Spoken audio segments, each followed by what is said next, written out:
There are 4 large-scale commercial wind farms operating in Vermont. Proponents say it's the future of clean energy, but critics argue they're bad for the environment and just too big. Still, dozens are up and running throughout the Green Mountains, and Jennifer Costa met the technicians who have the odd job of keeping those huge blades spinning.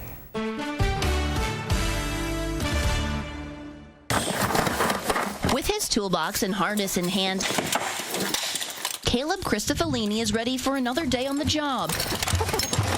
But his office is unlike any other. It's not for the faint of heart, that's for sure. He commutes up this bumpy road to his tower in the sky. Getting out on top and looking at everything and saying I'm on something that literally takes the wind and makes power, you know, it's phenomenal. Cristofolini is a turbine technician at the Sheffield Wind Farm. He and 3 other techs work together to ensure these blades keep producing power for about 13,000 homes. They're affectionately known as the Moose Gang. And it has stuck ever since. Because of all the wildlife that roam the grounds. It's a nickname they wear with pride. See your gen speeds, your hub speeds, your pitch position for each one of the blades. Jim Slicer is the operations manager. The Craftsbury native got his start in aviation, but after more than 2 decades fixing planes all over the country, he's back home working in renewable energy. These things are wired and built a lot like an airplane, so it wasn't a big jump other than when you come to work each day, they're in the same place, they didn't fly away somewhere. Slicer says his techs need mechanical or electrical backgrounds from the military or trade schools. Cristofolini started at a wind farm in Searsburg and rose through the ranks, learning on the job. They had me up there climbing and changing filters, and after that I was hooked. It's interesting, it's progress, it's new. The Moose Gang keeps busy inspecting the 16 turbines, substations, and stormwater protection systems. They try to get all maintenance and meter repairs done during the low-wind summer months, staying out of the towers in the winter, when higher winds can make working conditions unsafe.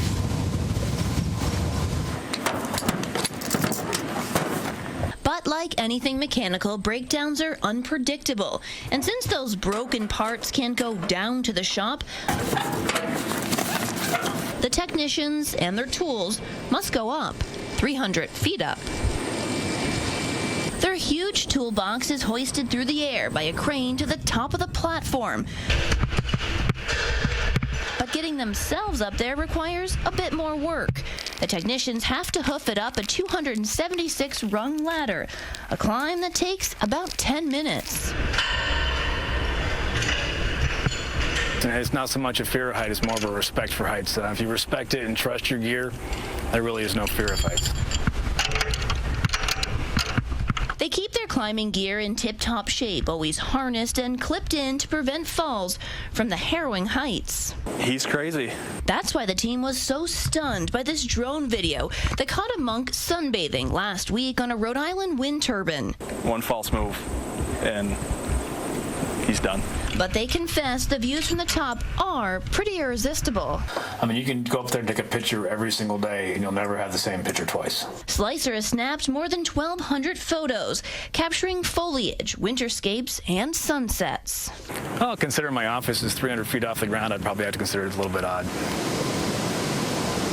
He says the sheer beauty is yet another reminder of how lucky he is to hold such an odd job. That's the sound you want to hear at the end of the day. Jennifer Costa, Channel 3 News, Sheffield. Wow. Amazing. Well, Slicer says that wind turbine technicians in Vermont earn between $19 and $28 an hour. Incredible view. Not a job for me, though.